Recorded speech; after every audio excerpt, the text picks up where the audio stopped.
पति की लंबी उम्र के लिए व्रत रखा था। उस दिन वो बाजार में करवा चौथ के लिए कुछ सामान खरीद रही थी। भाई साहब, ये करवा कैसे दिया? अरे कौन बोल रहा है, सामने आओ। अरे भाई साहब, मैं हूँ। मैं आपको दिखाई नहीं दे रही क्या? अरे तो थोड़ा धूप में खड़ी हो जाओ, तुम इतनी काली हो कि मुझे दिखाई नहीं दे रही। मुझे आपकी दुकान से करवा लेना ही नहीं है। इतना कहकर सुंदरी वहाँ से जाने लगी। तभी वहाँ पर उसके पड़ोस की कुछ औरतें आ गई। अरे तुझे करवा चौथ का व्रत रखने के लिए किसने कह दिया?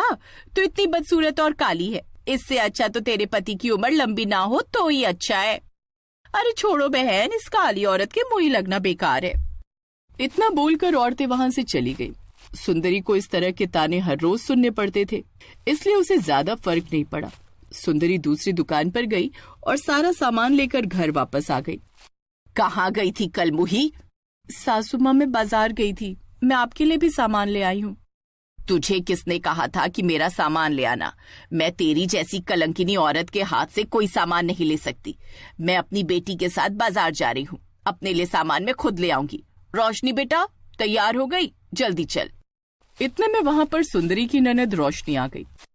माँ, इस काली औरत को मेरी नजरों के सामने से हटा दो। इसे देखकर जब भी मैं किसी काम के लिए बाहर निकलती हूँ मेरा दिन खराब हो जाता है। रोशनी, मैंने ऐसा कौन सा गलत काम कर दिया? मेरी शक्ल भी तो तुम सबकी तरह नॉर्मल ही है। मेरा रंग ही तो काला है। अरे मुझसे बहस मत करो भाभी, जाओ जल्दी से अपने कमरे में जाओ।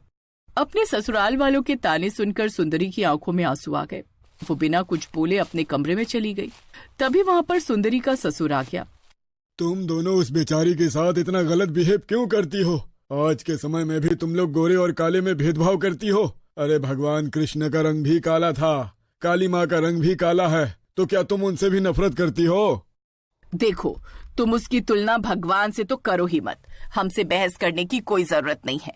मैं तो शुरू से ही इस रिश्ते के खिलाफ थी। पता नहीं रोहन को इस कलूटी में क्या दिख गया। माँ, अब जल्दी से चलो वरना भाभी फिर बाहर आ जाएंगी। हाँ बेटा, तूने बिल्कुल सही कहा। इतना कहकर दोनों माँ बेटी सामान लेने बाजार चली गई। इधर सुंदरी अपने कमरे में बैठकर अकेली रो रही थी। थोड़ी देर बाद वहाँ पर उसका पति रोहन आ गया। अरे मेरी सुंदरी रो क्यों रही है? किसी ने कुछ कहा? अरे नहीं, मैं रो नहीं रही हूँ। आज मेरा पहला करवा चौथ है ना, बस यही सोचकर आंखों में आंसू आ गए। मुझसे कुछ भी छुपाने की जरूरत नहीं है सुंदरी। मैं जिससे प्यार करता हूँ उसके दिल की बात भी अच्छी तरह से समझ लेता हूँ। पक्का माँ और रोशनी ने तुम्हें कुछ कहा होगा। अरे वो सब छोड़िए ना, आप मुझसे प्यार करते हैं, मेरे लिए इससे बड़ी कोई बात हो ही नहीं सकती। आप आज इतनी जल्दी घर क्यों आ गए? तुम भी कमाल करती हो सुंदरी। अरे आज तुमने मेरे लिए व्रत रखा है तो क्या मैं छुट्टी लेकर जल्दी घर नहीं आ सकता? और वैसे भी आज मैंने भी तुम्हारे लिए व्रत रखा है, तुम अकेले ही भूखी क्यों रहो? अरे आपको व्रत रखने की क्या जरूरत थी? सुंदरी, तुमने मेरी लंबी उम्र के लिए व्रत रखा तो मैंने भी तुम्हारी लंबी उम्र के लिए व्रत रख लिया। इसमें गलत क्या है? अपने पति का इतना प्यार देखकर सुंदरी सारा दुख भूल गई। बहुत ही खुशी खुशी वो सारा काम करने लगी।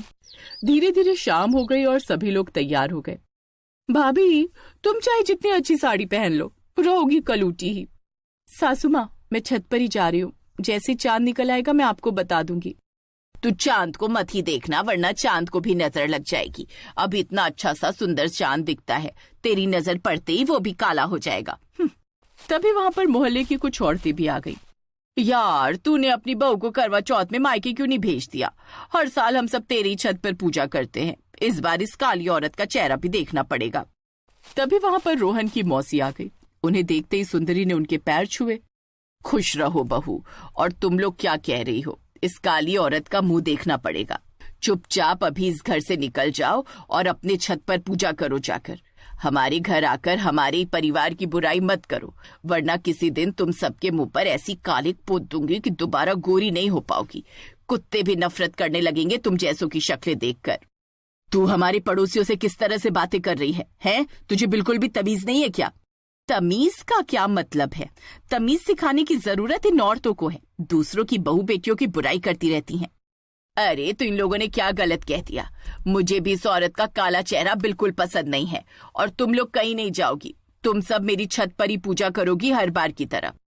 तभी वहाँ पर रोहन और रोहन के पिताजी तैयार होकर आ गए। अरे मौसी, आप कब आ गई? जल्दी चलिए, चांद निकल आया है। खैर, सारे लोग छत पर चले गए। चांद बहुत ही प्यारा और खूबसूरत लग रहा था।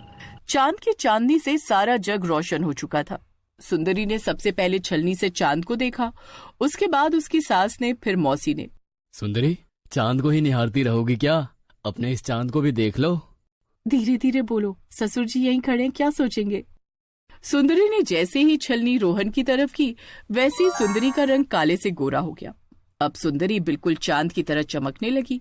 वहीं दूसरी तरफ उसकी सास और वो औरतें सब काली हो गई। सुंदरी, ये तो चमत्कार हो गया। तुम काली से बिल्कुल गोरी हो गई। तुम्हारा नूर तो चांद से भी ज्यादा चमक रहा है। तुम तो बहुत सुंदर लगने लगी सुंदरी। ये चमत्कार कैसे हो गया? माँ, ये क्या हो गया? आप तो बिल्कुल काली हो गई। अरे कोई इस लड़की को भी बता दो, ये बेचारी भी काली हो गई। रोशनी, जा नीचे जाकर आईना देख, तू भी काली हो गई है। रोहन बेटा, कहीं मैं तो काली नहीं हुई? नहीं मौसी, आप तो गोरी की गोरी ही हो। पर अचानक माँ को, रोशनी को और आंटियों को क्या हो गया? ये सब अचानक काली कैसी हो गई? कहते हैं ऊपर वाला सबके कर्मों का फल देता है, लेकिन इतनी जल्दी दे देता है ये नहीं पता था। अब तुम सब जल्दी से मेरी नजरों के सामने से हट जाओ। मुझे काला रंग देखकर घिन आती है। रोशनी, चल हट जा मेरे सामने से। मौसी, आप क्या कह रही है? क्यों, अब क्या हुआ? तुम लोग भी तो बहू से इसी तरह बात करते थे, तब नहीं सोचा उसे कैसा लगता होगा। भगवान ने जो भी किया है अच्छा ही किया। हमेशा बहू के काले रंग का मजाक उड़ाया करती थी ना। देखो ऊपर वाले का कमाल, बहू चांद की तरह चमकने लगी और तुम लोग काली रात की तरह काले हो गए। अब जब सभी लोग तुम सबका मजाक उड़ाएंगे ना, तब तुम्हें पता चलेगा कि सुंदरी के दिल पर क्या बीतती होगी उस समय। तभी अचानक चांद बोलने लगा। तुम सब लोग शांत हो जाओ। लोग मुझे चंदा मामा कहते हैं। सभी लोग सुंदरी के काले रंग का मजाक उड़ाया करते थे ना, इसलिए अब कुदरत ने उसे हमेशा के लिए गोरा बना दिया है। सुंदर तो वो पहले से ही थी। तुम सब बाहर से भले ही गोरे थे, लेकिन दिल के बहुत काले थे, इसलिए तुम सबका असली रंग अब बाहर आ गया। अब जो जैसा अंदर से था वैसा बाहर से हो गया। सुंदरी दिल से सुंदर थी तो बाहर से भी सुंदर हो गई। तुम सब दिल के काले थे, इसलिए बाहर से काले हो गए। प्रभु, प्रभु हमें माफ कर दीजिए। अब हमें समझ आ रहा है कि बहू के ऊपर क्या बीतती होगी। बहू, तू तो बहुत सुंदर है, हमें माफ कर दे बहू। आज से हम गोरे और काले में भेदभाव नहीं करेंगे। सासू माँ, रोशनी आंटी, आप लोग परेशान मत होइए। आप लोगों के काले रंग की वजह से मैं कभी भी मजाक नहीं उड़ाऊंगी। जितनी इज्जत मैं पहले आप लोगों की करती थी, उतनी ही अब भी करूंगी। देखा माँ, आप मुझसे हर वक्त यही कहा करती थी ना कि मैंने इस काली औरत को क्यों पसंद कर लिया। आज आपको पता चला कि मैंने इसका रंग देखकर नहीं, बल्कि दिल देखकर पसंद किया था। चंदा मामा, हमें हमारा गोरा रंग वापस कर दीजिए। ये सब आप लोगों को किसी काले इंसान का मजाक उड़ाने से पहले सोचना चाहिए था। अब से ये रंग कभी वापस नहीं हो सकता। आप सब इसी काले रंग के साथ अपनी जिंदगी जियोगे। कोई आपका मजाक उड़ाएगा तो मजाक भी आप लोगों को सहना पड़ेगा, जिस तरह सुंदरी ने सहा। अगले करवा चौथ तक अगर मुझे लगा कि अंदर से आपका दिल साफ हो चुका है, तो आप बाहर से भी गोरी हो जाओगी।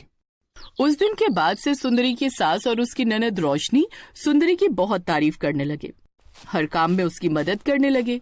सास और ननद जब भी बाहर जाते थे तो लोग उनका मजाक उड़ाते थे, लेकिन उन्हें गुस्सा नहीं आता था।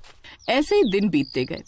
अब सास और ननद ने इसी रंग के साथ जीना स्वीकार कर लिया। रोहन बेटा, हमें तो पता ही नहीं था कि काले रंग में भी खूबसूरती होती है। मैं जब भी आईने में देखती हूँ मुझे बहुत अच्छा लगता है। अब मैं कभी नहीं चाहती कि मैं गोरी हो जाऊं। मुझे यही रंग पसंद है। ऐसे ही दिन बीतते गए और पूरा 1 साल बीत गया। 1 साल बाद फिर से करवा चौथ आ गया। इस बार जब सभी ने चंदा मामा की पूजा की, तब उसकी सास और ननद एक बार फिर से गोरे हो गए। अब सभी लोग खुशी खुशी अपना जीवन जीने लगे। प्रिया और सुप्रिया 2 बहनें थीं। दोनों की उम्र अभी सिर्फ 10-12 साल की थी। करवा चौथ का दिन था, इसलिए दोनों बहनें छत पर खड़ी होकर चांद निकलने का इंतजार कर रही थी। दीदी, ये चांद कब निकलेगा? तू ऐसा कर, मुझे जोर से धक्का मार। इतनी तेज धक्का मारना कि मैं सीधा चांद पर पहुंच जाऊं। फिर मैं चांद से पूछकर तुझे बता दूंगी कि वो कब निकलने वाला है। दीदी, आप तो हर वक्त मजाक ही करती रहती हो। अरे वो देखो, चांद निकल आया। दोनों बहनें भागकर नीचे गईं। मम्मी पापा, चांद निकल आया, जल्दी चलो। सब लोग छत पर आ गए। प्रिया की माँ छलनी से चांद को देख रही थी। उसके बाद अपने पति का चेहरा देखने लगी। दीदी, जब हम लोग बड़े हो जाएंगे तो हम लोग भी ऐसे ही चांद को देखा करेंगे छलनी से। तुम दोनों अभी बहुत छोटी हो, ये सब बातें मत करो और जल्दी से नीचे चलो, मुझे बहुत जोर की भूख लगी है। सब लोग नीचे आ गए। ऐसे ही दिन बीतते जा रहे थे। फिर एक दिन प्रिया के पिता का प्रमोशन हो गया और वो सबको लेकर घूमने मनाली चले गए। सब लोग पहाड़ी पर घूम रहे थे। तुम लोग बार बार मेरा हाथ छोड़कर इधर उधर क्यों घूम रही हो? जरा सा पैर फिसल गया ना, सीधा नीचे गिरोगी। उसके इतना बोलते ही सुप्रिया का हाथ छूट गया और वो बर्फ में फिसलते फिसलते नीचे खाई में गिर गई। जहां अभी तक सब कुछ खुशी खुशी चल रहा था, अचानक कहानी में एक नया मोड़ आ गया। उनके माँ बाप को और प्रिया का रो रो कर बुरा हाल था। इंस्पेक्टर साहब, मेरी बेटी का कुछ पता चला। देखिए, नीचे बहुत सारे लोगों की डेड बॉडीज तो मिली है, लेकिन सबका चेहरा पहचान में नहीं आ रहा। नीचे बर्फ की नदी भी बहती है, पानी इतना ठंडा है कि कुछ कहा नहीं जा सकता। आज तक कोई जिंदा नहीं बचा। मम्मी, अब दीदी कभी नहीं मिलेंगी क्या?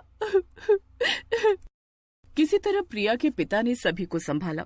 वो लोग वहां पर महीनों रहे। छानबीन की गई, लेकिन सुप्रिया का कहीं कुछ पता नहीं चला। अब उन लोगों ने मान लिया कि सुप्रिया ये दुनिया छोड़कर जा चुकी है। खैर, कुछ महीनों बाद वो लोग घर वापस आ गए और अपनी एक बेटी के सहारे जिंदगी जीने लगे। धीरे धीरे 15 साल बीत गए। प्रिया बड़ी हो गई, लेकिन हर वक्त वो अपने पास सुप्रिया की बचपन वाली तस्वीर लिए रहती थी। वहीं दूसरी तरफ हम एक झोपड़ी के अंदर एक बाबा को देखते हैं। उनके साथ एक लड़की थी। अरे बिटिया, देखो बाहर कुछ लोग आए होंगे, उन्हें अंदर ले आओ। आप लोग सब लोग अंदर चलिए, बाबा बुला रहे हैं। बाबा मनाली की पहाड़ी इलाके में रहते थे। वो एक वैद्य थे जो लोगों का इलाज किया करते थे। बाबा ने सभी का इलाज किया और घर वापस भेज दिया। रात में, बिटिया, जब से तुम मेरी जिंदगी में आई हो, तब से मुझे जीने का सहारा मिल गया। बाबा, मैं जानती हूँ कि आपका इस दुनिया में कोई नहीं है, मेरा भी तो इस दुनिया में कोई नहीं है ना।